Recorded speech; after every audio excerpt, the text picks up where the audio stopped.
चलिए, 19 अप्रैल को पहली क्लास मैं यहाँ लिया जब ऑफलाइन ख़त्म हो चुका था, और ऑनलाइन में पहली क्लास 19 को हुई, फिर 20 को हुई। लेकिन 21 तारीख को मुझे बुखार आ गया और इतना कॉन्फिडेंस था कि कोरोना नहीं हुआ होगा। जैसा आप सभी को होता है, ऐसा ही मुझे भी कॉन्फिडेंस था कि ना, ऐसा नहीं हुआ है, क्योंकि मैं कोई ऐसे संपर्क में नहीं आया। लेकिन जब अगली 22 तारीख को परिवार में अन्य लोगों को भी गले में खराश शुरू हो गई, तो पहली वेदना पत्नी की तरफ से आई, लग रहा है आपको भी हो गया। हमने कहा ऐसा कैसे कहें, क्योंकि मुझे खराश आ रही है। हम कहा हम तो अपने को क्वारंटाइन किए, कह नहीं मैंने आपके सर पे तेल रखा था। वाकई गए, चेक कराए, यहाँ आए, और जो ही रिपोर्ट पॉजिटिव आई तो सबसे पहले मैंने फ़ोन करके शुभकामना दी, जो आपने सोचा वो सही निकला। लेकिन भगवान ने करें कि आप किसी के साथ ऐसा कुछ हो, क्योंकि वे दिन ऐसे रहे जिनमें हमने बेड पर रहते हुए अपने को बहुत सारे अपने लोगों को खोया है। कह नहीं सकते कि कितने हमारे अजीज लोग, जिसको मैं छोटे भाई से भी ज़्यादा प्यार करता था, विनय कटियार सर यहीं बरेली इंटर कॉलेज में थे, और मैं उन्हीं के कारण पॉजिटिव भी हुआ, सर को ही शिफ्ट कराने में यहाँ से नोएडा। तो उस कोरोना ने हम लोगों की पढ़ाई पर सबसे ज़्यादा प्रभाव डाला है। नहीं तो ये सीटें सब भरी रहती थी, और आज आप देख लें कि कितने हमारे एस्पिरेंट्स बचे हुए हैं। तो कृपया आप लोगों से निवेदन है कि जो हमारी पिछली वीडियोज़ हैं उन्हें आप सीसेट की उन वीडियोज़ को ज़रूर देखें। हम लोगों ने घर से प्रयास किया है और काफ़ी अच्छा प्रयास किया है, उसे आप ज़रूर देखें, ठीक है। मैथमेटिक्स के सारे लेसन्स उसमें हैं, केवल जो बचा है हमारा टॉपिक वह है सांख्यिकी। इधर हम पढ़ा रहे थे तो 3 घंटे का लगातार क्लास पिछला रहा, जिसमें हमने कम्युनिकेशन स्किल पढ़ाया, संप्रेषण क्षमता। और मैं बताऊं, केवल डिसीजन मेकिंग आप पढ़ लें, कम्युनिकेशन स्किल पढ़ लें, सांख्यिकी पढ़ लें, ठीक, और 3 लेसन रीजनिंग के। आप मैथमेटिक्स अगर दरकिनार भी करते हैं तो भी काम हो जाएगा।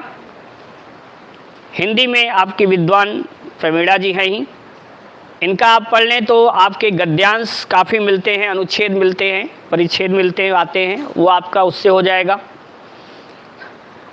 तो सीसेट का पोर्शन 33% पाना कोई बहुत ज़्यादा, 30% कोई बहुत बड़ी चीज़ नहीं है। और अगर सिविल का विद्यार्थी 30% नहीं पा पाता है सीसेट में, तो ऐसे दुख तो होता है, लेकिन कुछ हैं ऐसे जो 30% नहीं पाते हैं। आईएएस में, सिविल सेवा में इतना आसान भी सीसेट का पोर्शन नहीं है जितना आप लोग समझ लेते हैं। पीसीएस में तो निकाल सकते हैं, लेकिन सिविल में हमेशा 2 विकल्प आके अंत में फंसा देते हैं। अगर आपका क्लियर फंडा नहीं है तो वहाँ आपको प्रॉब्लम होगी, ठीक है। तो आइए, आज का हमारा टॉपिक है, चूँकि आप पिछला नहीं पढ़े होंगे, इसलिए कम्युनिकेशन अगर हम शुरू करें तो हमें उसमें केवल टाइप्स ऑफ कम्युनिकेशन बताने हैं कि कैसे चक्रीय क्रम में कम्युनिकेशन होता है, या प्रशासन में कैसे कम्युनिकेशन होता है। उसमें हमने बताया भी है कि upper to lower, lower to upper, कई डिस्कशन है, कृपया एक बार आप लोग देख लीजिएगा, है ना। तो हम अगली क्लास में उस लेसन को कंप्लीट करेंगे, और फिर पूरा सिविल सर्विसेज में अब तक जितने आए हुए प्रश्न हैं उनको हम पीपीटी के माध्यम से आपके सामने रखेंगे और सॉल्व करवा देंगे। उतना ही काफ़ी हो जाएगा, ठीक है। चलिए, इसमें कितने लोग ऐसे हैं जो मैथमेटिक्स बैकग्राउंड के हैं, हाथ उठाएं जरा। गुड। ये देखिए, आज भी ये संघर्ष करने वाले सबसे ज़्यादा साइंस ग्रुप वाले ही हैं। कला वर्ग वाले, इसमें कॉमर्स के कितने लोग हैं? गुड। और शेष कला वर्ग के हैं, कोई बात नहीं। अगर हम आज का जो टॉपिक है ये है सांख्यिकी। स्टैटिस्टिक्स। कोई बताएगा आप में सांख्यिकी क्या है? सांख्यिकी क्या है? कोई भी हल्का सा कुछ भी बता सके? कोई नहीं, वो तो नंबर, संख्याओं से संबंधित तो पूरी गणित है, पूरी मैथमेटिक्स की परिभाषा है प्लेइंग विद न्यूमरो, अंकों से खेलना ही गणित है। और पूरा अरिथमेटिक का जो विकास हुआ है वह केवल आपकी ही परिभाषा से हुई, जो आपने कहा कि वह संख्याओं से संबंधित playing with numero, that is known as arithmetic. ठीक, और यही आर्यभट्ट की संकल्पना रही, जिसमें आपको जानना चाहिए, आप हमारा पहला क्लास जरूर देखिएगा, उसमें हमने बताया था कि प्लेइंग विद न्यूमरो में यह जो न्यूमरो शब्द है, इसी के पहले अक्षर एन और अंतिम अक्षर ओ के आधार पर नंबर को हम एनओ डॉट लिखते हैं। और यह शब्द क्या है? लैटिन वर्ड है। ठीक है, नहीं तो आज तक पढ़ते चले आए और यही नहीं पता चला कि नंबर की स्पेलिंग में कहीं ओ तो है नहीं, लेकिन फिर भी हम एनओ डॉट क्यों लिखते हैं। ठीक है, तो इसका ध्यान रखिएगा। अब आइएगा, देखिए, लिख लीजिएगा सांख्यिकी को, गणित की वह शाखा, दैट ब्रांच ऑफ मैथमेटिक्स, गणित की वह शाखा, that branch of mathematics in which we study about, जिसके अंतर्गत हम आंकड़ों के संग्रहण, कलेक्शन ऑफ डेटा,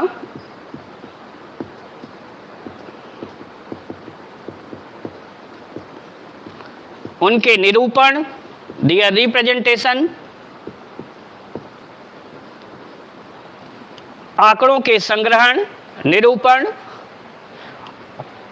उनकी व्याख्या, दियर एक्सप्लेनेशन, और अनुप्रयोग कर सकें या अनुप्रयोग करते हैं, एंड दियर एप्लीकेशंस,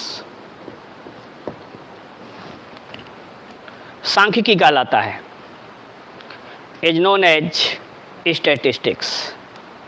इतनी चीजें हैं, आंकड़ों का संग्रहण है, फिर उनको प्रदर्शित करना है, फिर उनकी व्याख्या करना है, और उसके एप्लीकेशंस हैं। ओके, देखिए आप आंकड़े मुख्यतया अगर आप देखेंगे तो datas are mainly of two types, they are primary data and secondary data.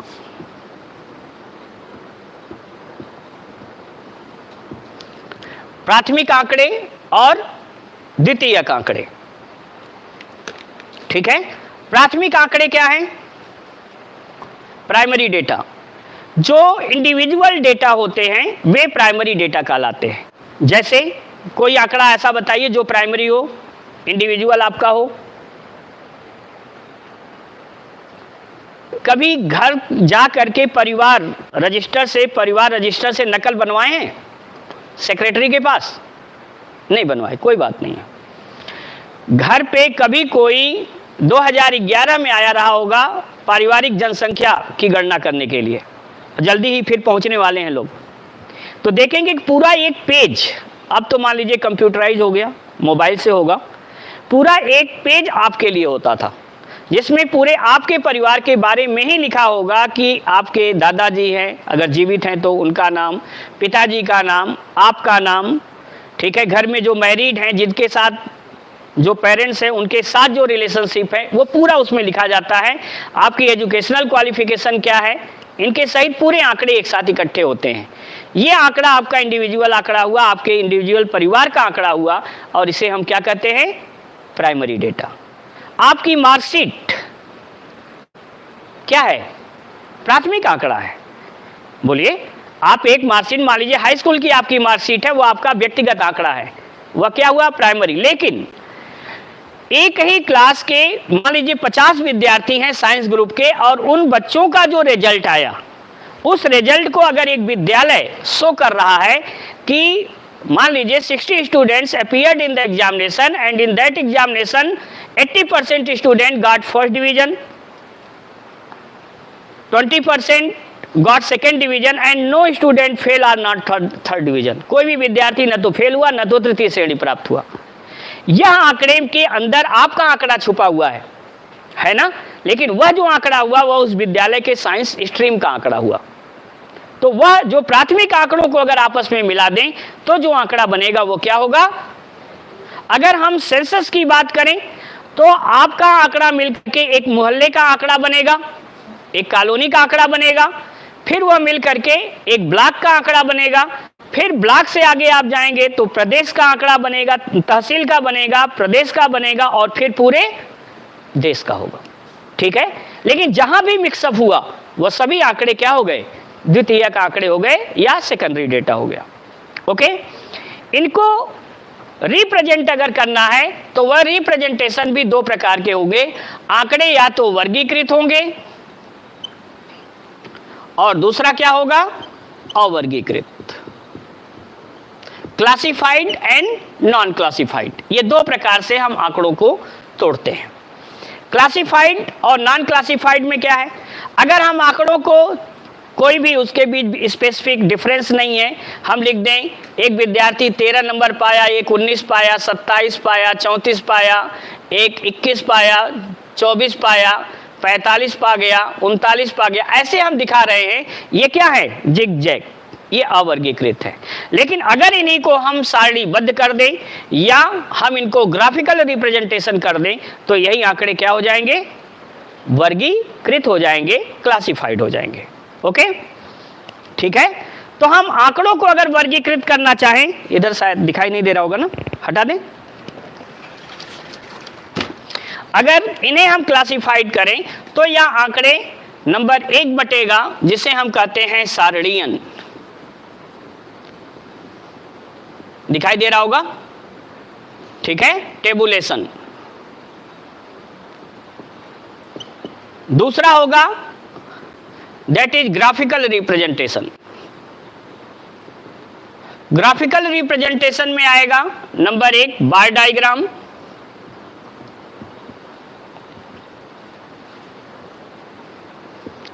दूसरा होगा हिस्टोग्राम, आयत चित्र,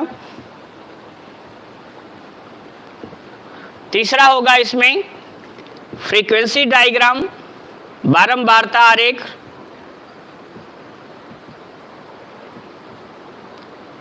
और चौथा होगा ओगिव या कह दें हम, चलिए, फ्रीक्वेंसी कर्व। आपको ये 4 पढ़ने हैं। इनके अलावा एक और आपको पढ़ना है, दैट इज पाई चार्ट।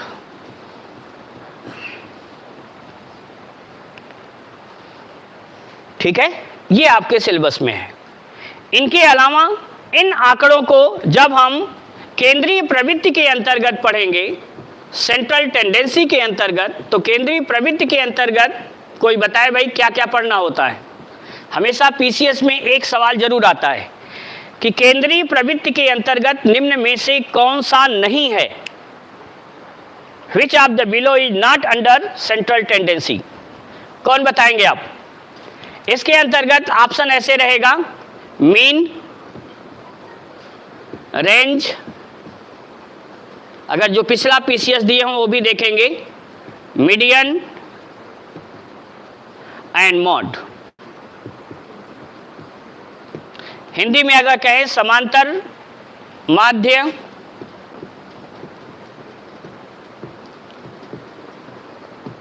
परिसर, माध्यिका और बहुलक। बताइए भाई। यस, बिल्कुल सही। इसमें जो रेंज है यह सेंट्रल टेंडेंसी के अंतर्गत नहीं है। तो सेंट्रल टेंडेंसी के अंतर्गत जो आपको पढ़ना है वह समांतर माध्य, माध्यिका और बहुलक, इन 3 को आपको पढ़ना है। ठीक है, कभी कभी यहाँ पर आपका दे देता है क्लास इंटरवल, दे देता है वर्ग अंतराल, दे देता है। ठीक है, तो ये हमेशा अपने दिमाग में केवल 3 को ही रखिएगा, मीन, मीडियन और मॉड। ठीक है, अब सबसे पहले आइए हम डेटा का, क्योंकि हमें पहले संग्रहण ही करना था और निरूपण करना था, पहले इनको देख लें फिर आगे बढ़ते हैं। इसमें पहले हम आपको सारणी पढ़ाते हैं। हेडिंग डाल लीजिएगा टेबुलेशन।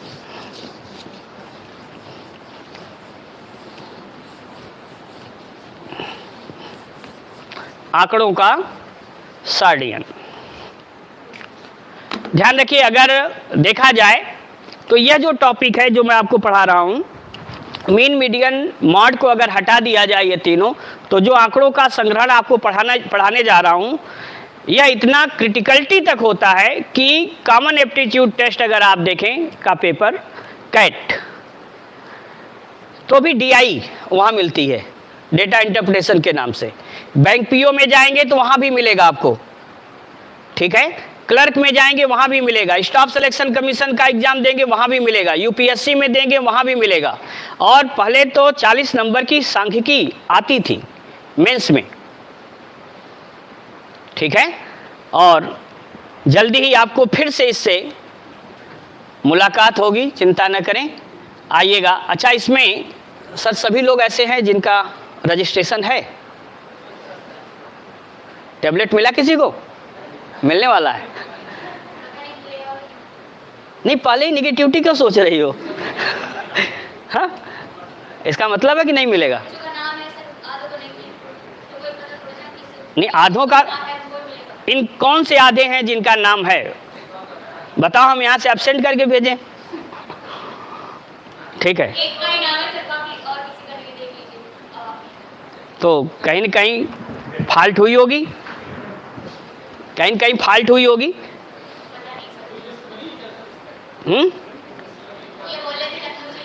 हाँ, आएगी और मिलेगा।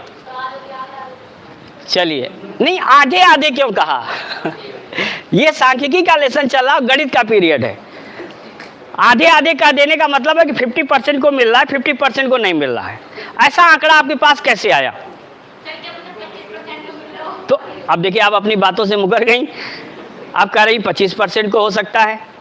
ये क्या है? ये आंकड़े जो आपका संग्रहण आपने किया, ये आंकड़े फॉल्स हैं, फेक आंकड़े हैं आपके। इसलिए किसी को अभी मत बरगलाइए कि नहीं ऐसा है, ठीक है। मैंने आपका नाम लिस्ट में देखा है, लेकिन मुझे अभी आपका नाम नहीं पता है। ठीक है, तो पहले कॉन्फिडेंस रखिए कि अगर मुख्यमंत्री जी टैबलेट की योजना बनाए हैं तो मिलेगा और सबको मिलेगा। हो सकता है किसी को पहले मिल जाए, किसी को बाद में मिल जाए। हो सकता है आपका सिलेक्शन हो जाए, सिलेक्शन होने के बाद भी मिल सकता है, ठीक है। हम ये उम्मीद करते हैं। पहले जो टारगेट है उसके बारे में सोचिए। Think about your target. Your target is not tablet, ठीक है। आपका टारगेट जो है वह क्रैक करना है, क्या? PCS का एग्जाम या IS का एग्जाम, ठीक है, कोई भी हो, वह क्रैक करना है। लेकिन यहाँ तो इसी चिंता से हम ग्रसित हैं कि टैबलेट पता नहीं आधे को मिलेगा, आधे को नहीं मिले, ठीक है। तो यह है, जब हमारे लक्ष्य ही इस तरह से हो जाएंगे, सब गड़बड़ हो जाएगा। आइए, हम उम्मीद करते हैं कि आपको टैबलेट जरूर मिले, भले ही पैरासीटामॉल ही क्यों ना हो, मिले बेटा।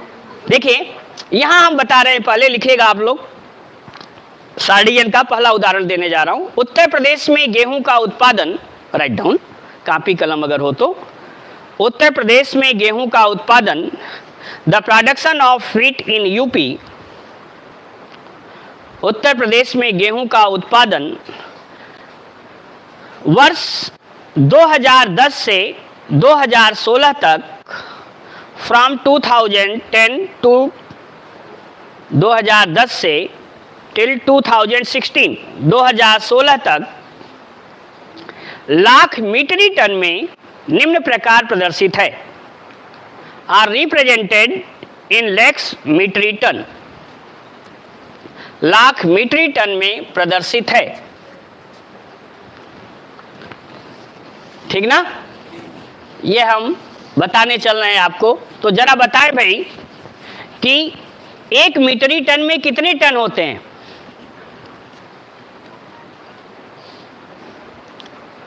कोई बताए? 10। और कोई?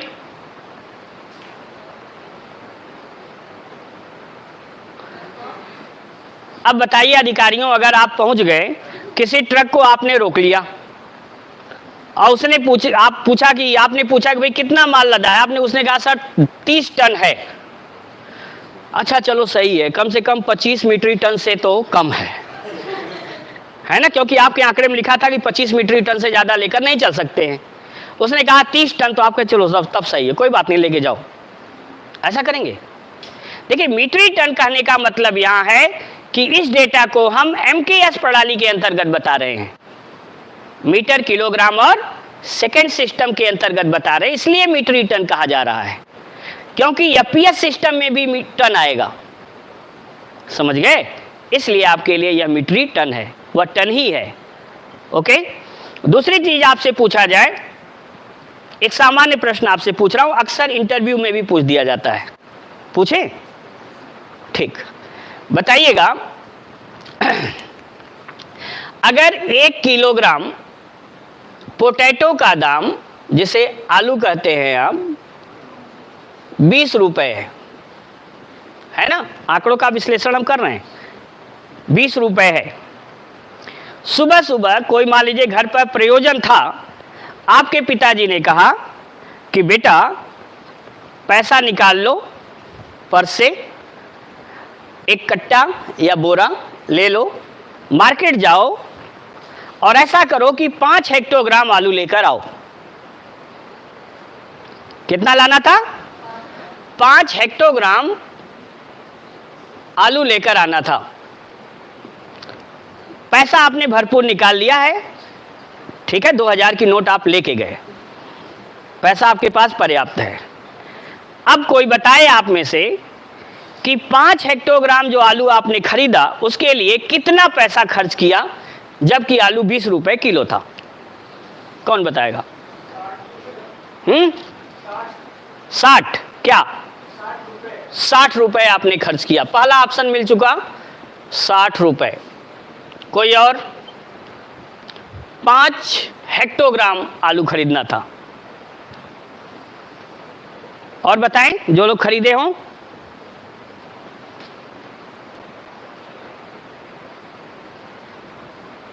यस, लग रहा है बताने की चेष्टा है। 200, गुड, 200 रुपए। अब देखिए, यही है ऑफलाइन और ऑनलाइन में डिफरेंस। वहां तो हम चेहरा भी नहीं देख पाते हैं, वैसे बच्चे बताते खूब हैं लाइव कमेंट्स में, और मैं कमेंट्स देखता हूं लाइव, और बच्चों को उस हिसाब से उनको शाबाशी भी देता हूं। और कोई? हाँ, यस बेटा, 40 रुपीज आपने एक्सपेंस किए। गुड, सबसे कम रुपए तुमने खर्च किया। हाँ, 100, गुड, 100 रुपए। ठीक, ध्यान रखिएगा, जो MKS सिस्टम था उससे पहले हमारे यहां जो सिस्टम चलता था वह कौन था? FPS सिस्टम, फुट, पाउंड और सेकेंड सिस्टम, ये चलता था। 1957 में क्योंकि जो फ्रांसीसी क्रांति हुई उसके बाद हुआ कि पूरे विश्व में एक तरह के कैलेंडर हो और एक प्रकार की मापन प्रणाली हो, मेजरमेंट सिस्टम एक जैसा हो, जिसके आधार पर सर्वप्रथम MKS सिस्टम आई और वह आगे और बढ़ करके SI सिस्टम में कन्वर्ट हुआ। ठीक है, जिसमें कितने मूल मात्रक आए? 6, और 7वां मूल मात्रक उसमें सब्सटेंस ऑफ मास, जिसे हम मोल कहते हैं, जिसका यूनिट, उसे जोड़ा गया। इसके बाद 2 सप्लीमेंट यूनिट जोड़े गए, रेडियन और स्टेरेडियन। ठीक है, 1957 में जब पंडित जवाहरलाल नेहरू आपके प्रधानमंत्री थे, तत्कालीन प्रधानमंत्री ने MKS सिस्टम को एडॉप्ट किया। ठीक है, और हमारी पूरी प्रणाली जो है वह डेसिमल सिस्टम पर आधारित हो गई, दशमिक प्रणाली पर आधारित हो गई। ठीक है, नहीं तो उससे पहले हमारे यहाँ आना चलता था। आपके घर में अगर बहुत बड़े बुजुर्ग हों तो वह आज भी आने में बात करते, 16 आना, ठीक है, 4 आना मतलब 25 पैसे होते थे, 8 आना 50 पैसे होते थे, 12 आना 75 पैसे होते थे, और 16 आना 1 रुपए होता था। ठीक है, तो ये होते थे। शेर में नापा जाता था, शेर, सवा शेर, और पाव बोलते थे लोग। ठीक है, आज भी पाव तो आप लोग बोल ही लेते हैं।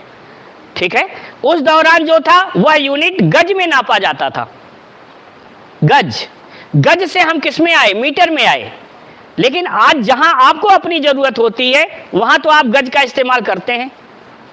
ठीक, अगर हम पूछें कि मकान आपका कितने गज में बना है तो प्रवीणा जी अभी तुरंत बोलेंगी सर 200 वर्ग गज में बना है।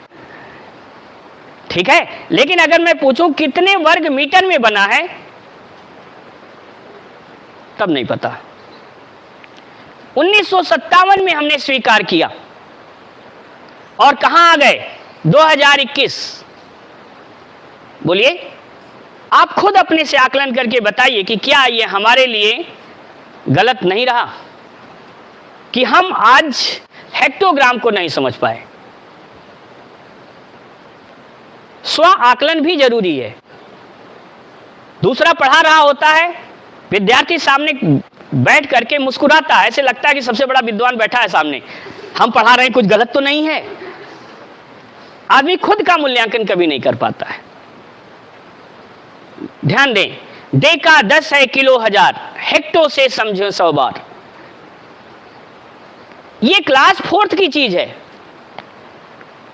ठीक है, डे का 10 है। आपने जो पढ़ा ली, हम कहां से कहां हमको पहुंचाना पड़ गया आपको, इसलिए कि ये आंकड़े जो है हमें लाना होगा। और इस भाव से अगर हमारा आलू बिक जाए तो हम ठेला लगाना शुरू कर दें, अपने मोहल्ले का नाम बताइए, है ना। क्योंकि 5 हेक्टोग्राम खरीदना था, 500 ग्राम हुआ भैया।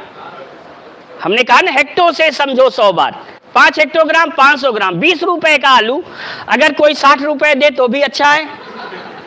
200 रुपए दिए उन तो पूछिए मत, 4-5 हम ठेले वहां लगवा सकते हैं। इन्होंने तो थोड़ा सा कुछ भी मार्जिन रखा, 2 किलो में ही काम चला दिया। ठीक है, और ये भी बहुत अच्छा भाव दिए, है ना।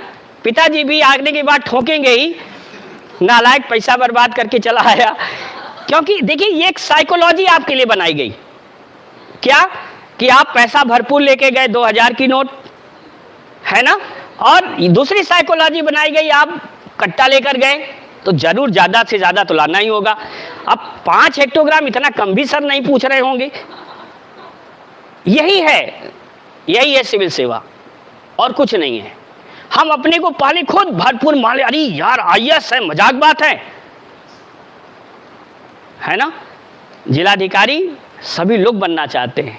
किसी दिन अपने जिलाधिकारी महोदय बहुत विद्वान हैं, इस समय नीतीश जी हैं, बहुत बड़े बड़े प्रोजेक्ट इन्होंने प्रदेश को दिए, पूरा कायाकल्प विद्यालयों का करवा दिया उन्होंने। जाकर के कभी उनसे मिलिए और पूछिए, सर दर्द के लिए आप कौन सी दवा खाते हैं, तो पता लगेगा कि जिसकी न सुबह होती है, न रात होती है, न शाम होती है, न सुबह होती है, उनसे पूछिए।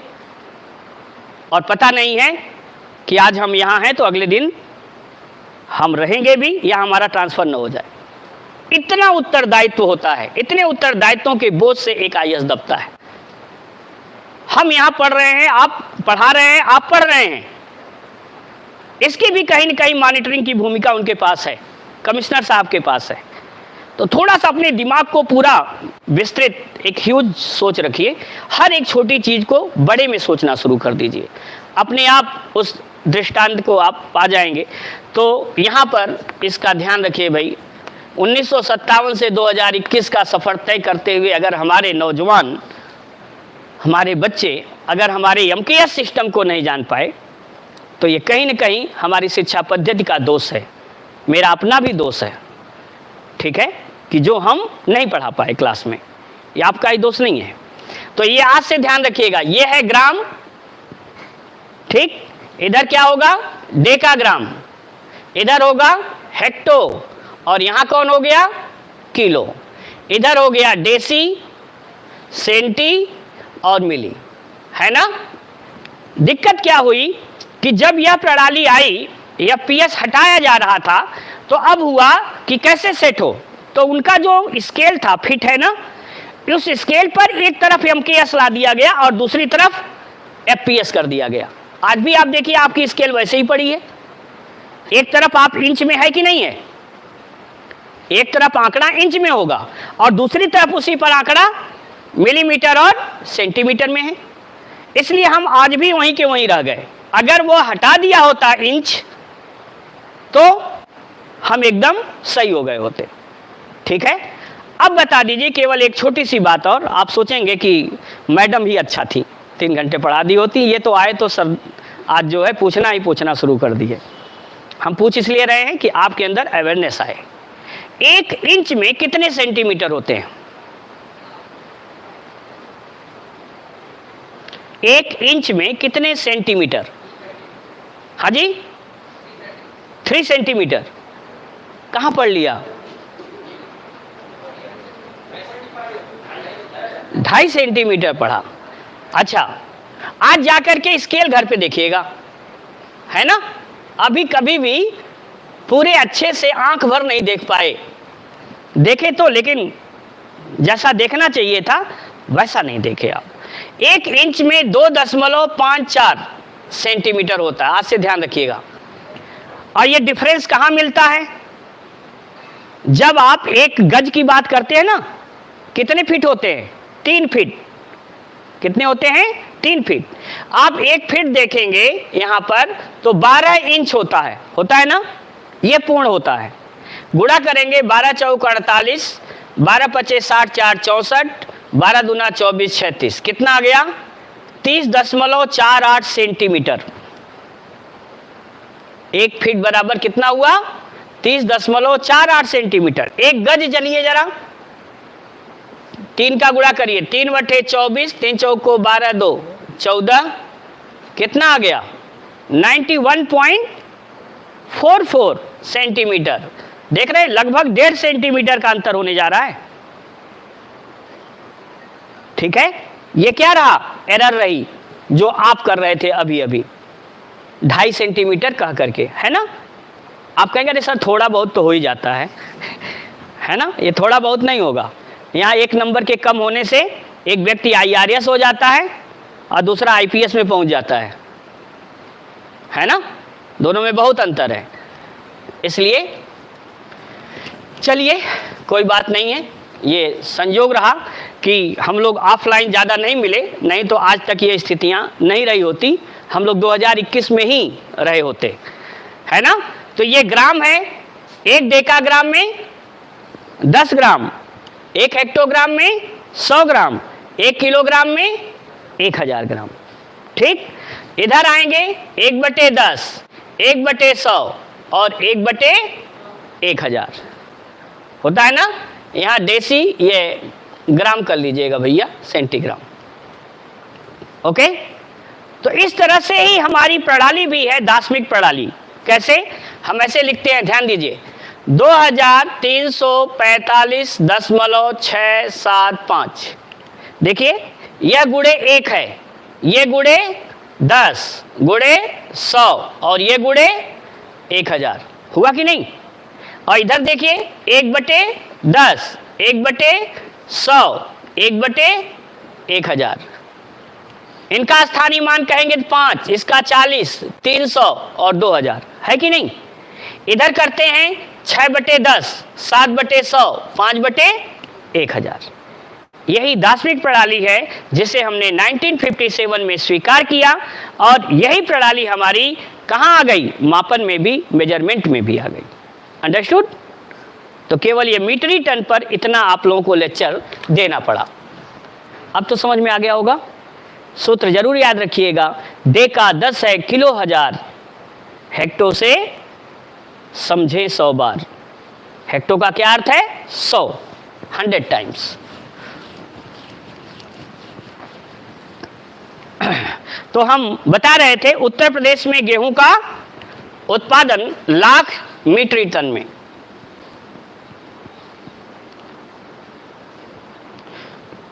बना लीजिएगा, गेहूं का उत्पादन,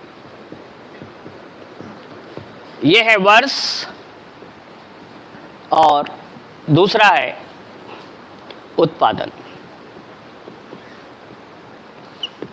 लाख मीट्रिक टन।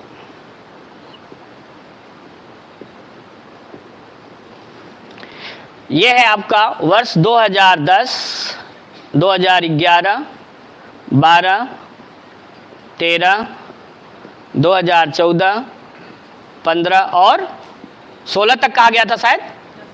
ये है, यहाँ पर उत्पादन हुआ 400, ये हुआ 500, 450, 600, 650, 700 और 800। ये है गेहूं का उत्पादन, लगातार बढ़ रहा है, मौसम अनुकूल है। दूसरा देखिएगा, इसी का रिप्रेजेंटेशन हम दिखाने जा रहे हैं बार डायग्राम से। ये है 100, 200, 300, 400,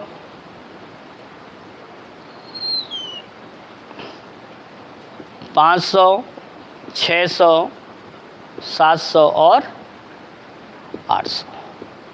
देखिएगा, पहले 400, पहला हिस्टोग्राम बना रहा हूं, हिस्टोग्राम 400। देखिएगा, सबकी ब्रेथ जो है वह समान होगी 500। ये पूछा जाता है किसी हिस्टोग्राम में क्या कांस्टेंट होता है, तो लंबाई बदल रही है लेकिन ये चौड़ाई हर जगह क्या होगी, कांस्टेंट होगी। ठीक है, जहां से एक का अंत हो वहीं से दूसरे की शुरुआत होती है। ये आयत चित्र है। ओके, तीसरा है 450, 450। अगला है 600,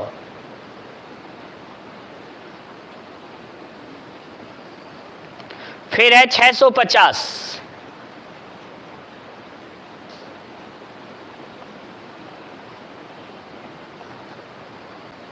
ये आंकड़े बना लीजिएगा, इससे आपको अभी पता लगेगा कि कैसे हम सभी सवालों को, चाहे जैसे भी चित्र बने हों, आंकड़ों को कैसे निकालना है। और ये है 800। ठीक, यहां भी आंकड़े ही हैं। यहां जो रिप्रेजेंटेशन था with the help of tabulation, यहां है with the help of histogram, आयत चित्र। तीसरा जो बनेगा वह होगा with the help of bar diagram. ये है 100, जरूरी नहीं है कि सबकी ऊंचाई सेम आप लें। 300, 400, 500, 600, 700 और 800, हमने इतने में ही इसको कवर कर दिया। पहला था 400। देखिएगा आप, बार डायग्राम ऐसे, आप चाहें तो जितना पतली से पतली लाइन खींच सकते हैं।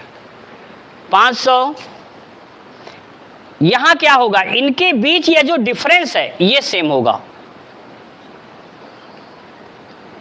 फिर है 450,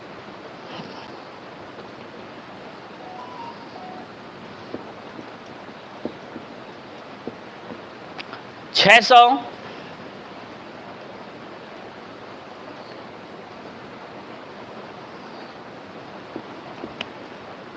650,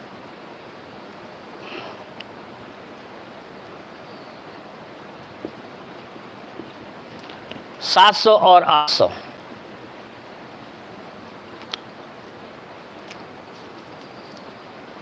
$700 और लास्ट वाला है ये 800। ठीक है, ये है, इसे हमने क्या कहा, दिस इज बार डायग्राम। दोनों में अंतर समझ में आया। हिस्टोग्राम जहां अंत होता था वहीं से शुरू हुआ है, लेकिन बार डायग्राम में सब प्रत्येक बार अलग अलग हैं।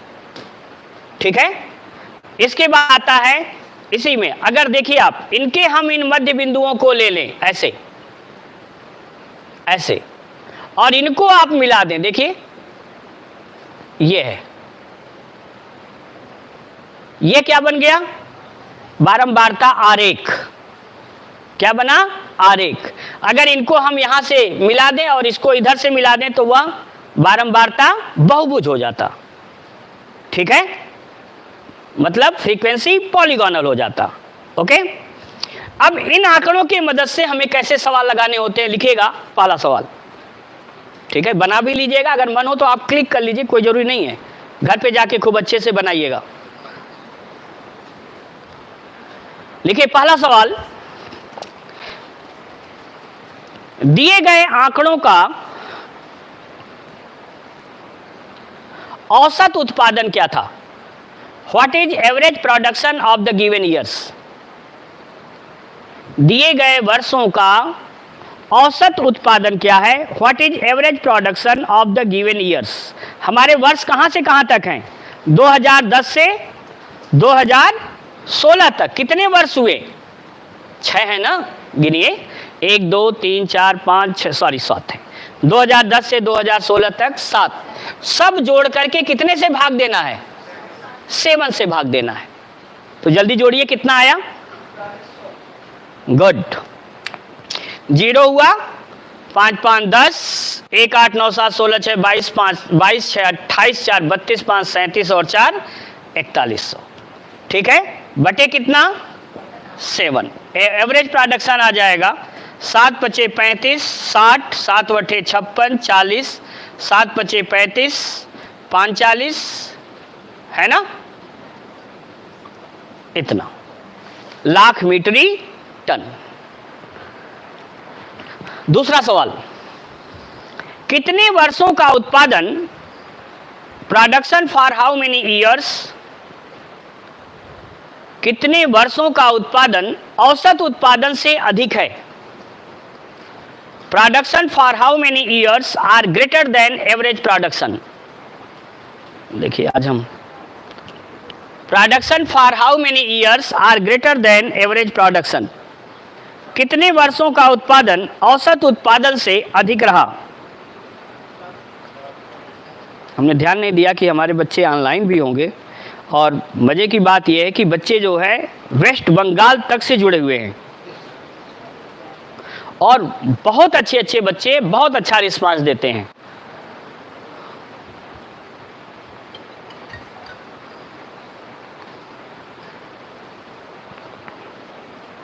चलिए, अब तो काफ़ी हो गया। अब इनके हो गया भाई। तो कितने वर्षों का उत्पादन औसत उत्पादन से अधिक है बताइए? 4 है ना, 1 2 3 और 4। अगला लिखिएगा नंबर 3। मीन्स आप देख करके ये लग रहा होगा आंकड़े भले ही ये साइकोलॉजिकली बना करके हमें थोड़ा सा परेशान करते हैं, लेकिन कठिन नहीं होते हैं ये सवाल। ठीक है, नंबर 3, यदि उत्पादन में वृद्धि, इंक्रीज इन प्रोडक्शन, उत्पादन में वृद्धि अच्छे मौसम के सूचक हैं, or indication of good season या गुड मानसून, अच्छे मानसून के संकेतक हैं, तो किस वर्ष अचानक मानसून खराब रहा? जब मानसून खराब होगा तो क्या होगा? अचानक प्रोडक्शन में कमी आएगी। कहां कमी आई? 2010 में अचानक कमी आई। कमी यहां आई, बढ़ता जा रहा था, अचानक यहां क्या आई है? कमी है। The year is 2012।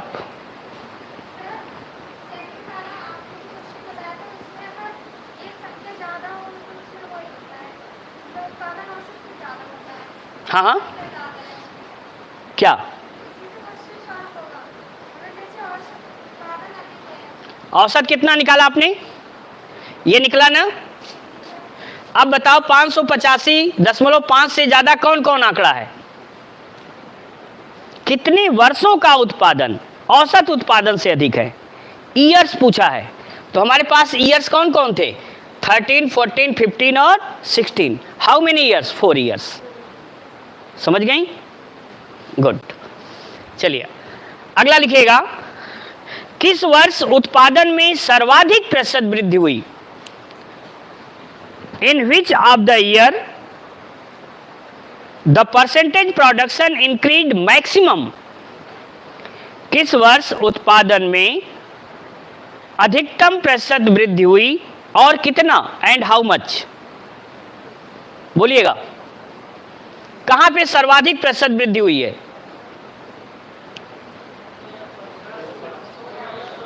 2016। गलत है।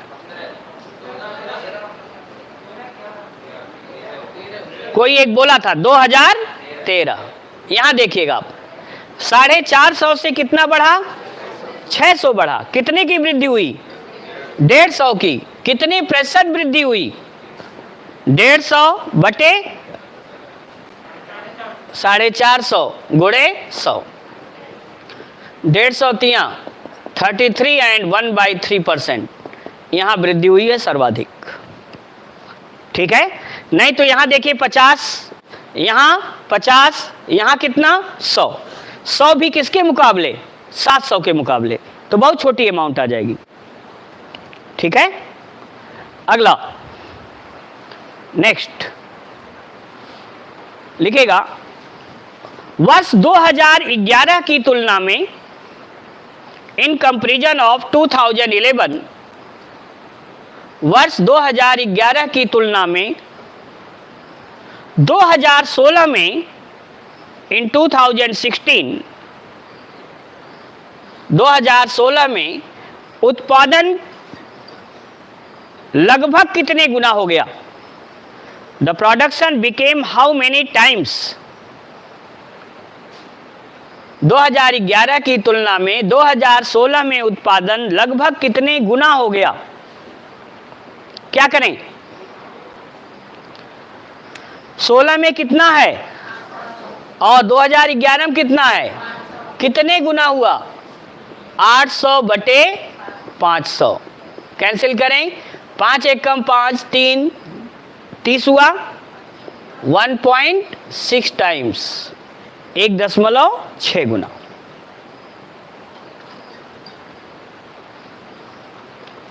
ठीक है, तो इस तरह से इन पर सवाल आते हैं, कर लेंगे। ठीक,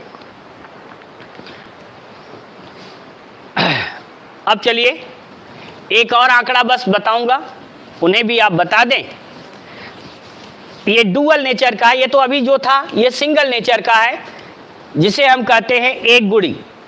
अब आइए डुअल नेचर का एक आंकड़ा, और वो भी टेबुलेशन का पढ़े।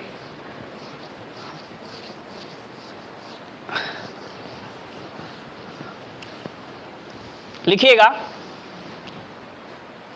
किसी विद्यालय में, ये किसी क्लास में लिखे, किसी क्लास में, इन एनी क्लास, किसी क्लास में 6 विद्यार्थियों के प्राप्तांक, नंबर ऑफ मार्क्स या मार्क्स ऑब्टेन्ड बाय 6 स्टूडेंट्स, 6 विद्यार्थियों के प्राप्तांक निम्न प्रकार प्रदर्शित हैं, आर रिप्रेजेंटेड बिलो।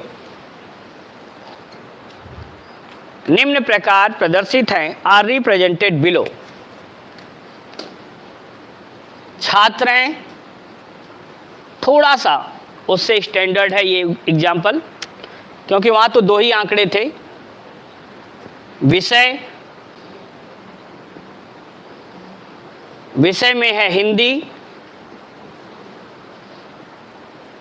अंग्रेजी, इंग्लिश, गणित, मैथमेटिक्स, विज्ञान, साइंस और कंप्यूटर।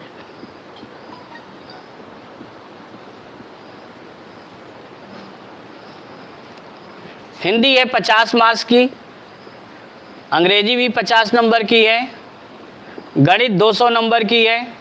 ये मत सोचिएगा कि हम गणित के कारण कम ज़्यादा नंबर कर दिए, और कंप्यूटर है 50 नंबर का। छात्र बताए थे हम ए, बी, सी, डी, ई और एफ। ये 6 विद्यार्थी हैं। सबको दिखाई दे रहा? सही दिखाई दे रहा है?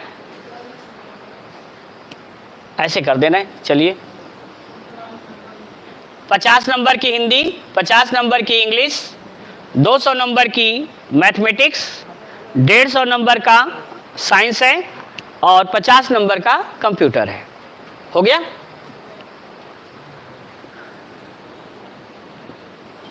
आंकड़े आप लिखते हुए चलिएगा, दूर से आप देख रहे हैं तो कंफ्यूजन नहीं होगा। अब हम देखिए पूरा सारणीबद्ध कर दे रहे हैं।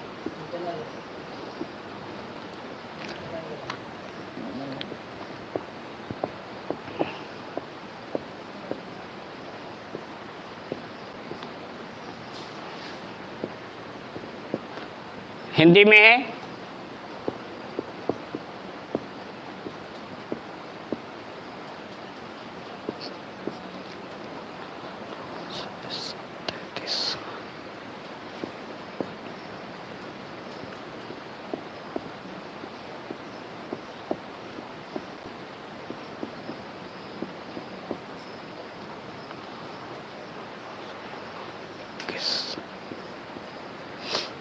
विज्ञान में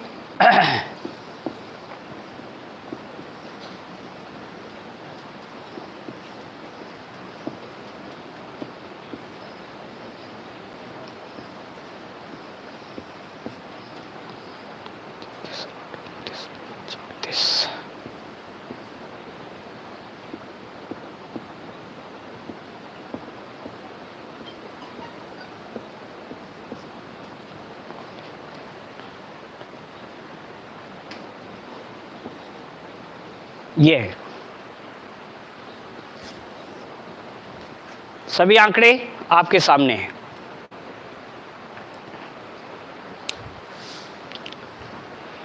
हिंदी, अंग्रेजी, गणित, विज्ञान और कंप्यूटर में छात्र ABCDEF इन्हीं आंकड़ों का आपको विश्लेषण करना है।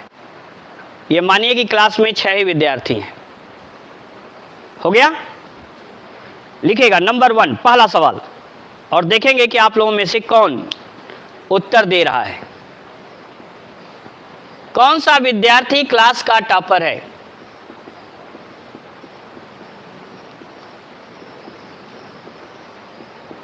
सर्वाधिक अंक प्राप्त किया?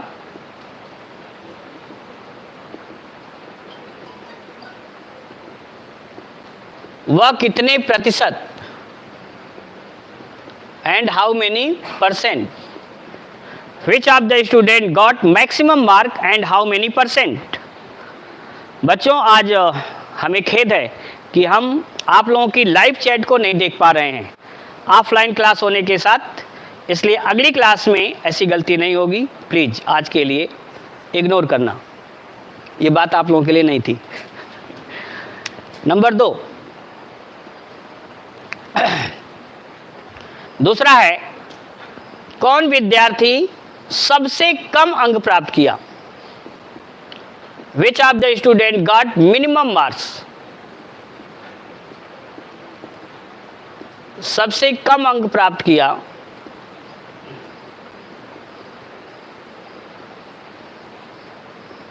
वह कितने प्रतिशत? नंबर 3, गणित में छात्रों ने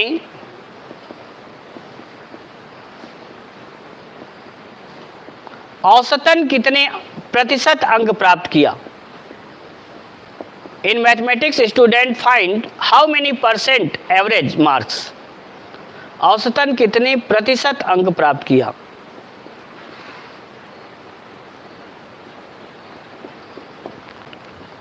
नंबर 4, प्रतिशत प्राप्तांक के आधार पर on the basis of percentage marks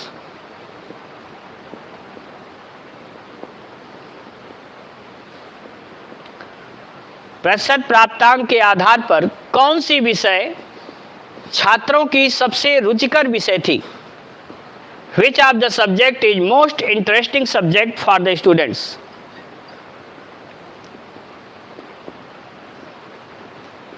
कौन सी विषय छात्रों की सबसे रुचिकर विषय थी?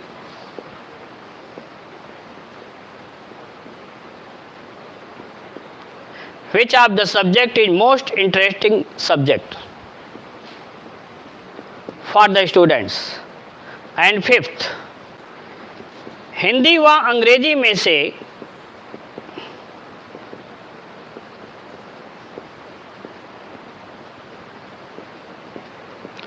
किस विषय में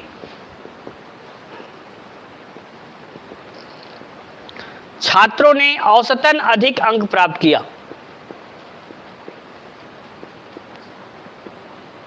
औसतन अधिक अंक प्राप्त किया।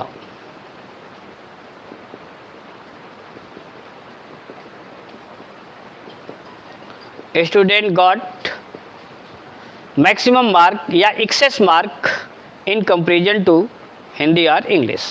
ये मात्र 5 सवाल हैं। ठीक, जानते हैं इन्हें, इन आंकड़ों को प्राप्त करने के लिए आपको पहले ऐसे जोड़ने पड़ेंगे और ऐसे भी जोड़ना पड़ेगा विषय का कंपेयर करने के लिए।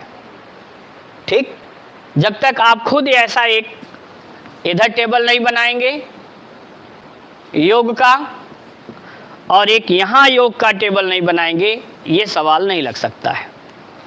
यहाँ भी योग होना चाहिए और यहाँ भी, ठीक है। अब जोड़ना कितना फास्ट है, क्योंकि 5 सवाल हैं। आप देखिए 3 7 10 5 15 5 20 7 27 बचा 2 2 4 1 5 10 15 15 9 24 और 4 28। ये स्पीड से जोड़िए। 7 9 16 5 21 8 29 और 9 38 3 2 5 1 6 6 10 16 4 20 और 18 38 6 6 12 7 19 और 8 27 2 3 5 2 7 11 18 6 24 4 28। 2 बराबर नंबर पा गए। देखिए 2 4 6 9 15 9 24 6 30 3 4 7 4 11 11 दूना 22 8 30 4 34 7 7 14 2 16 5 21 5 26 2 3 5 4 9 11 20 9 29 और 4 33 5 7 12 9 21 6 27 27 6 33 3 2 5 2 7 10 17 8 25 4 29। ठीक, ऐसे अब इनको जोड़िए आप। 3 7 10 6 16 2 18 7 25 5 30 3 2 5 3 8 4 12 3 15 2 17 2 19 7 7 14 4 18 6 24 9 33 7 40 4 2 6 4 10 4 14 2 16 1 17 1 18। यहाँ जोड़िए 5 5 10 9 19 2 21 9 30 3 3 1 4 1 5 1 6 8 14 1 1 2 1 3 1 4 1 5 1 6 1 7। भूल गए, कुछ छूटा तो नहीं है? नहीं छूटा होगा। चलिए 5 8 13 7 20 9 29 5 34 6 40 4 8 12 9 21 8 29 29 6 35 35 10 45 और 9 54। यहाँ जोड़े 7 9 16 8 24 6 30 5 35 और 6 41 4 4 8 4 12 4 16 4 20 4 24 और 4 28। ये फास्टली एडिशन आपके होने चाहिए।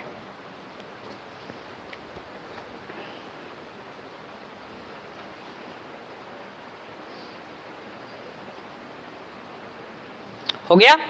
अब अपने आंकड़ों पर आ जाइए। पहला सवाल देखिएगा और बताइए क्या उत्तर आया। कौन सा विद्यार्थी सर्वाधिक अंक प्राप्त किया? देख रहे हैं, गणित और विज्ञान ने इसको टॉपर बना दिया 388। लेकिन पूछा क्या गया, कितने प्रतिशत भी? परसेंट निकालिए। 388 गुणे 100 बटे पूर्णांक जोड़िए 50 50 100 200 300 150 450 और 50 500। डबल जीरो कैंसिल, बोलिए 5 सत्ते 35 3 38 5 सत्ते 35 30 5 6 77.6%। ये पहला उत्तर हुआ। सेकंड बताइएगा, सेकंड का आंसर। कौन विद्यार्थी सबसे कम? 2 लोग हो गए ना, 287 287 2 लोग पा गए। किसी एक को कम ज्यादा कर ले यार ठीक है, क्योंकि उत्तर आ जाएगा तब। कौन कौन? उत्तर होगा ए एंड सी, ए और सी। परसेंटेज आ जाएगा, निकालने दूसरे का परसेंटेज। 287 गुणे 100 बटे 500 आ जाएगा। 5 पचे 25 3 37 5 सत्ते 35 2 5 चौक 24 57.4%। गणित में छात्रों ने औसतन कितने प्रतिशत अंक प्राप्त किए? गणित में कितना है? 740। कितना है? 1 2 3 4 5 6। 6 से भाग दे दीजिए। 6 कम 6 1, या औसतन आप जरूरी नहीं ऐसे ही निकालें, ऐसे लिखिए। देखिए 740 बटे 200 400 600 800 10 और 1200, ऐसे कर लें औसत तब भी आ जाएगा। गुणे 100 भाग दे दीजिए। बोलिए 12 छक 72, कितना बचा? 2 20, 12 कम 80, 12 छक 72 80 हो गया 61.66 %। इतने प्रतिशत औसतन अंक प्राप्त किए। कहाँ? मैथमेटिक्स में। अब एक आध तो लगा दो भैया, इसको लगा के बताइए, आसान सवाल है। Which of the subject is most interesting subject for the students according to percentage marks obtained? प्रतिशत प्राप्तांक के आधार पर छात्रों की सबसे रुचिकर विषय कौन थी, बताएं। मैथ्स नहीं, उससे अच्छी देखो कंप्यूटर है। ये 94% पाया, 47 नंबर है। यहाँ देखिए 49 दूना 98% पाया, यहाँ 48 दूना 96% पाया। 50 पर था ना, आप डबल कर दीजिए 100% में आ जाएगा। तो इसमें क्या आंसर रहा, कंप्यूटर। मैथमेटिक्स इतनी रुचिकर हो जाती तब काहे को। हाँ, ये इसका रहा आंसर, कंप्यूटर का। अब आ जाइए इस पर, फिफ्थ, हिंदी व अंग्रेजी में से किस विषय में छात्रों ने औसतन अधिक अंक प्राप्त किया। सीधे देख लीजिए, जहां अधिक है वो अधिक है, चाहे औसत हो चाहे डायरेक्ट हो। किसमें अधिक अंक प्राप्त किया, हिंदी में। बस उत्तर लिख लें, छात्रों ने हिंदी में औसतन अंग्रेजी की तुलना में ज्यादा अंक प्राप्त किया। ठीक है, ये डुअल नेचर है, द्विगुणी प्रक्रिया है। ठीक है, जहां पर आप देख रहे हैं छात्र भी हैं, भिन्न भिन्न विषय हैं, आपको दोनों प्रकार से क्षैतिज और मतलब वर्टिकल और हॉरिजॉन्टल दोनों जोड़ के ही आपको रिजल्ट आए। क्लियर। इसका मैनिफोल्ड नेचर भी होता है, लेकिन वो आपके कोर्स में नहीं है, न ज़्यादा सर खपाने की ज़रूरत है, उतना ही पढ़िए जितने की ज़रूरत है, मिटा दें। अब इसी में एक आंकड़ा और है, और वह है पाई चार्ट। लिख लीजिएगा। देखिए, इनको भी हम बार डायग्राम से दिखा सकते थे। जैसे प्रत्येक जो विद्यार्थी है वहां पर ना ऐसे आंकड़ा बनता है, ऐसे। ये जैसे हिंदी में नंबर, ये इंग्लिश में नंबर, ये दूसरे में एक बार डायग्राम पूरा सबका ऐसे ही आंकड़ा दिखाएगा। ऐसे ही अगले विषय में सभी, मतलब 6 विषय इसी में दिखा दी जाएंगी, 5 विषय।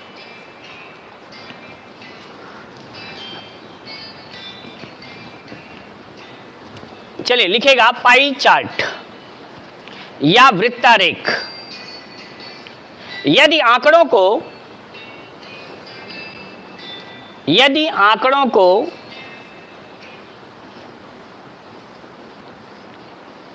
वृत्तारेख द्वारा, if data is represented according to pie chart, यदि आंकड़ों को वृत्तारेख द्वारा 360 अंश के सापेक्ष प्रदर्शित किया जाए, रिप्रेजेंटेड अकॉर्डिंग टू 360 डिग्री, इसी को हम 100% कहेंगे। प्रतिशत में भी आंकड़े दिए जा सकते हैं और एंगल में भी दिए जा सकते हैं, दोनों में। ठीक है, तो अगर किसी आंकड़े का केंद्रीय कोण पूछा जाता है, means datas are represented according to 100% और 360, आंकड़ों को 360 अंश कोणों के सापेक्ष अथवा 100% के सापेक्ष प्रदर्शित किया जाता है। जब भी जोड़ेंगे, अगर एंगल में होगा तो उसका योग 360 होगा, अगर प्रतिशत में होगा तो उसका योग क्या होना चाहिए, 100 होना चाहिए। ठीक। अब लिखेगा, किसी आंकड़े का केंद्रीय कोण बराबर central angle of any data.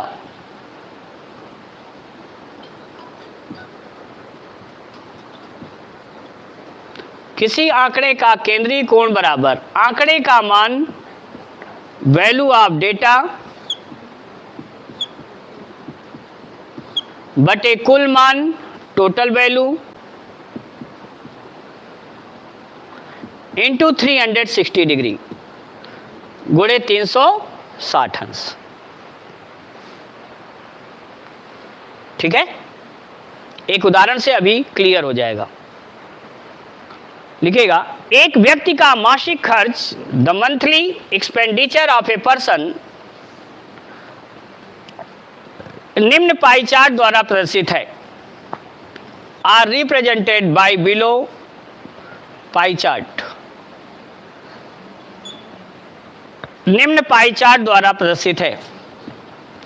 यह पर 25% एजुकेशन पर,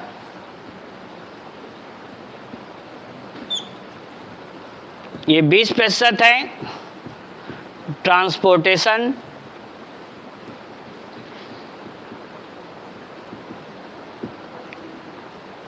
18% यह है इंटरटेनमेंट एंड अन्य,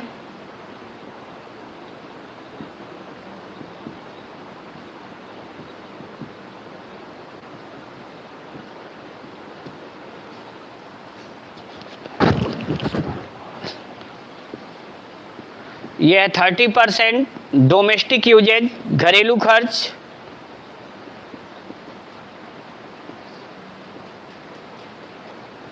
घरेलू खर्च, और यह है सेविंग। कितना बचा सेविंग बताइए? 25, 20, 45 और 30, 75, 10, 85 और 8, 93 हो गया है। केवल कितने परसेंट बचा पाए आप? 7%।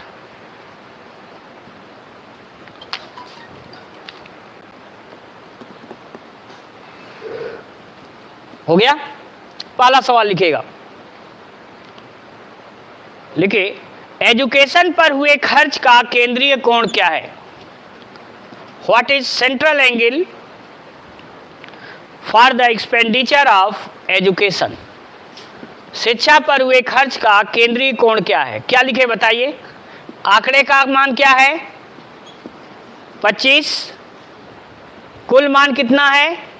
65 में है तो 100 गुणे 360। 25 से काट दीजिए, 25 चौक को 4 से काटिए, कितने डिग्री हो गया? 90 डिग्री। क्लियर हुआ? समझ में आया? आंकड़े का मान एजुकेशन पर 25, कुल मान 100 गुणे 360 डिग्री, 360 अंश। सेकेंड क्वेश्चन लिखिएगा, यदि व्यक्ति घरेलू खर्च पर if the person spend 18,000 per month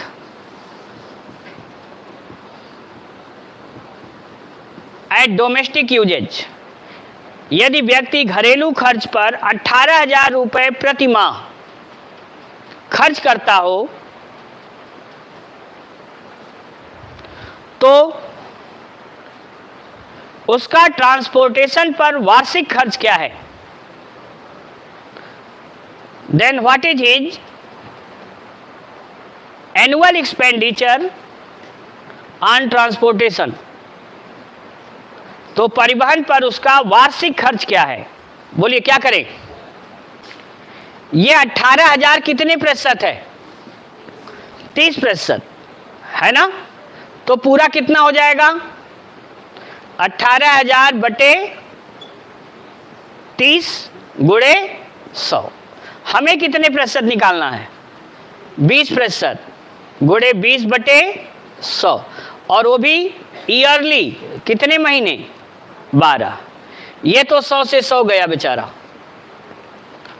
इसे काट दीजिए, 0 से 0 काटिए, 3 छक 18, 6,000 दूना नहीं मालूम, 12,000। 12,000 में 12 का गुणा करिए, 144,000। 1,44,000 रुपये आपने ट्रांसपोर्टेशन पर खर्च कर दिया ईयरली। ठीक है? सबके समझ में आएगी नहीं बात? इसको और शार्ट करना हो तो ऐसे देखिएगा, हम मान लेते पूरा खर्च x है, x का 30% बराबर 18,000, ऐसे लिखते। ठीक है? ये 0 से 0 काटते, 3 से काटते, 3 छक 18, 6,000 में 10 का गुणा करते, कितना आ गया? 60,000 इनकी पूरी मंथली कमाई हो गई। 60,000 का 20% कितना हुआ? 12,000। 12,000 एक महीने में खर्च हुआ तो 12 महीने में कितना खर्च हुआ, आंकड़े पता हो गए। 12 का 12 में गुणा 144,000।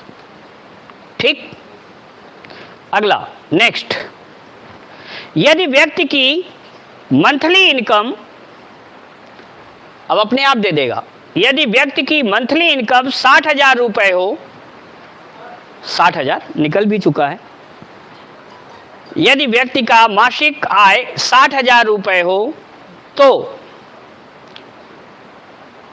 उसकी वार्षिक सेविंग क्या है, तो उसकी वार्षिक सेविंग क्या है, then find his annually savings. कितना आया, 4200। एनुअली पूछा गया, वार्षिक 60,000 का पहले 7% निकालिए और गुणे 12 करिए, गुणे 7/100 गुणे क्या हुआ 12, 00, बिल्कुल आपने सही कहा था। 4200 गुणे 12 कर लीजिए, 12 दूना 24, 12 चौका 48 और 2 50, 50,400 रुपये बेचारा बचाया एक वर्ष में।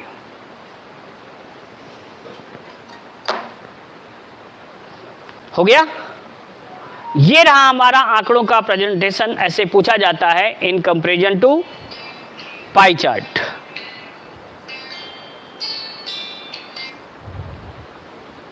ठीक है, तो ऐसे, अच्छा दूसरा इसमें होता है कभी कभी एंगल में दे देगा।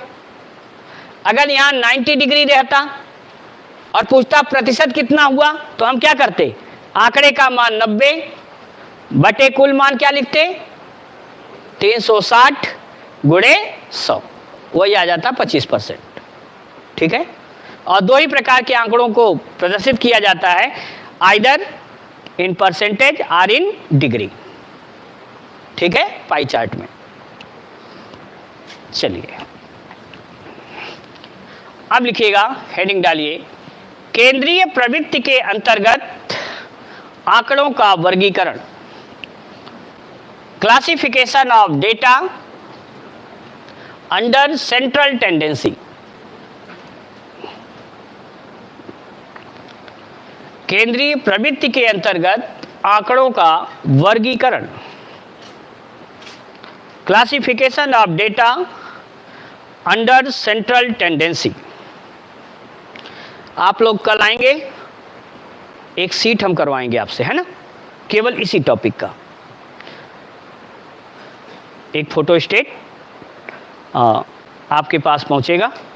तो कल ज़्यादा नहीं, मुश्किल से आपसे 25 क्वेश्चन का टेस्ट पेपर होगा, ओनली 25 क्वेश्चंस। ठीक है, और वो भी आपका पीसीएस का पेपर होगा, और उस पेपर को दे करके आप देखें कि कितने जल्दी आप कर सकते हैं। और हम देखते हैं कि 2010 के बाद किसी भी वर्ष का पीसीएस का पेपर वो होगा, हम भी देखेंगे आप क्या कर दिखाए। तो उसमें लिखिए, नंबर 1 लिखिएगा पहले, केंद्रीय प्रवृत्ति के अंतर्गत आंकड़ों को under central tendency datas distributed in 3 parts. पहला है समांतर माध्य,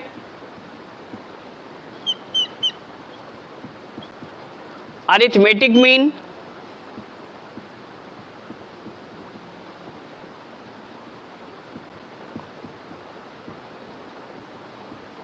नंबर 2 माध्यिका,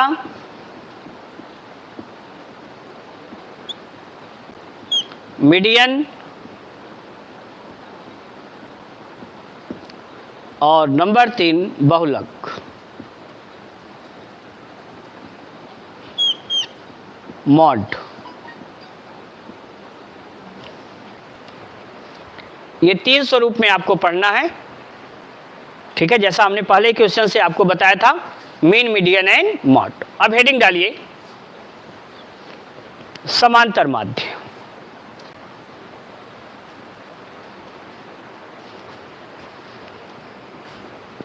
समांतर माध्य, उसमें लिखिए नंबर 1, जब केवल पद दिए हों, when only terms are given,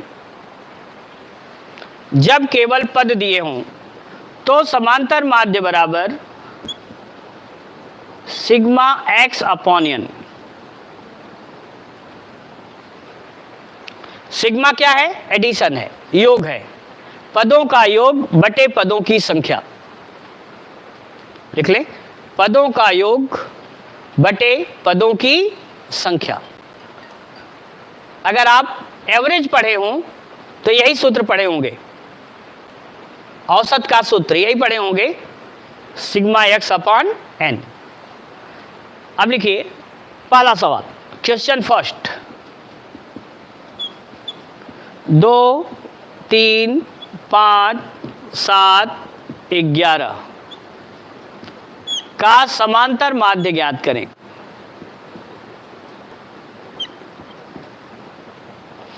find arithmetic mean of 2, 3, 5, 7, 11। कोई बताएगा ये आंकड़े कौन से हैं? संख्याओं में इन्हें हम क्या कहते हैं? कौन सी संख्याएं हैं ये? ऑड हैं, 2 ऑड है। Yes, these are prime numbers, इन्हें हम अभाज्य संख्याएं कहते हैं। ठीक है, तो आपके पीसीएस में 2010 में शायद था पेपर में, हिंदी मीडियम में लिखा था कि प्रथम 5 अभाज्य संख्याओं का औसत ज्ञात करें, लेकिन इंग्लिश में था पेपर में कि find average of first 5 odd prime numbers. सवाल गलत हो गया, देखिए, हिंदी में कुछ, इंग्लिश में कुछ, और हिंदी वाले पेपर से अगर आप करते तो विकल्प भी नहीं मिलता। प्रथम 5 विषम अभाज्य संख्याओं का औसत उसने पूछा। पहले इसका आप निकाल के बताइए कितना आया। हाँ, 2, 3, 5, 5, 10, 7, 17 और 11, 28 हुआ, बटे 5 हुआ, 5 पचे 25, 3, 5 36, 5.6 आया। ठीक, और अगर यही सवाल आपका आ जाता 3, 5, 7, 11, 13, इनका समांतर माध्य, यस, टैलेंटेड, तो 3, 5, 7, 7, 14, 11, 25, 10, 35, 3, 38, तो 5 सते 35, 3, 5, 8, 7, 15, 15, 10, 25 और 1, 26, 13, 39 हुआ, 7.8 होता। हो गया। अब सोचिए विकल्प में इसके लगभग के थे, ये था ही नहीं विकल्प में, इसलिए कभी कभी आप इंग्लिश वर्जन भी जरूर देख लिया करें अगर कभी फंसे तो, है ना। और जो एथेंटिक माना जाता है वो इंग्लिश वर्जन ही माना जाता है। आइए अब एक छोटा सा सवाल आपके लिए है, इसी पर लिखिएगा। 10 आंकड़ों में से आउट ऑफ 10 डेटाज, 10 आंकड़ों में से प्रथम 6 का समांतर माध्य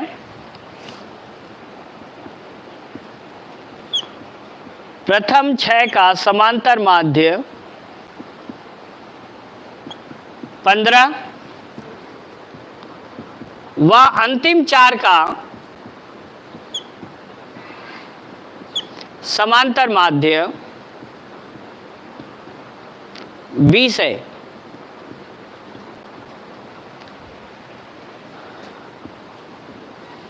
सभी आंकड़ों का समांतर माध्य ज्ञात करें। कितने आंकड़ों में से दिया गया था? 10 का कहा गया था कि नहीं कहा गया था? 10 आंकड़ों में से, 10 आंकड़ों में से प्रथम 6 का समांतर माध्य 15, अंतिम 4 का समांतर माध्य 20 है। सभी आंकड़ों का समांतर माध्य क्या बताएं? बोलिएगा, क्या लिखें? प्रथम 6 का योग कितना हो जाएगा? 6 गुणे 15, अंतिम 4 का 4 गुणे 20 बटे कुल आंकड़े कितने हैं? 10, सिग्मा एक्स अपॉन एन। जोड़िए आप, 15 छक्का 90 और 80 170/10 कितना आ गया? Arithmetic mean is 70। ठीक है, बहुत आसान है। तो आसान है तो एक अपने लगा के दिखा दीजिए, हम भी मान लें। अब की हम उत्तर नहीं बताएंगे।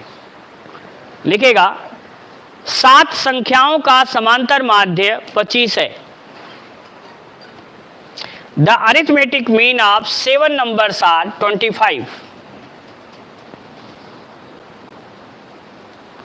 7 संख्याओं का समांतर माध्य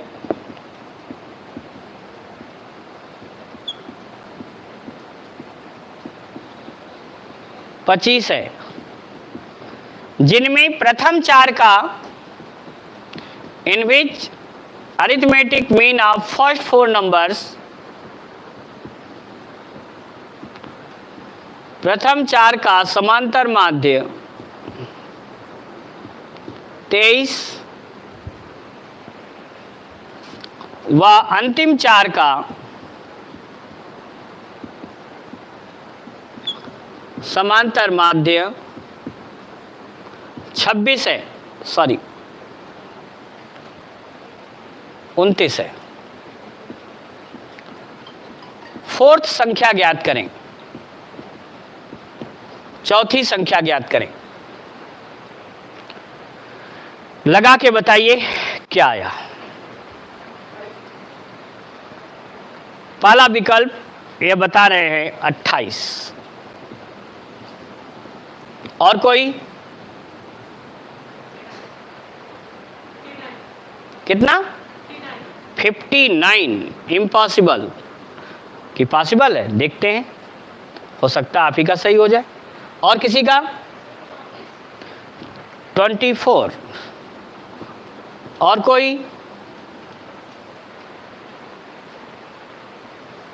विकल्प भी ऐसे ही बनते हैं, जैसे आप लोग बताते हैं ऐसे ही विकल्प बना दिया जाता है, सबकी इच्छाएं पूरी हो गई, कोई भी नाराज नहीं होगा।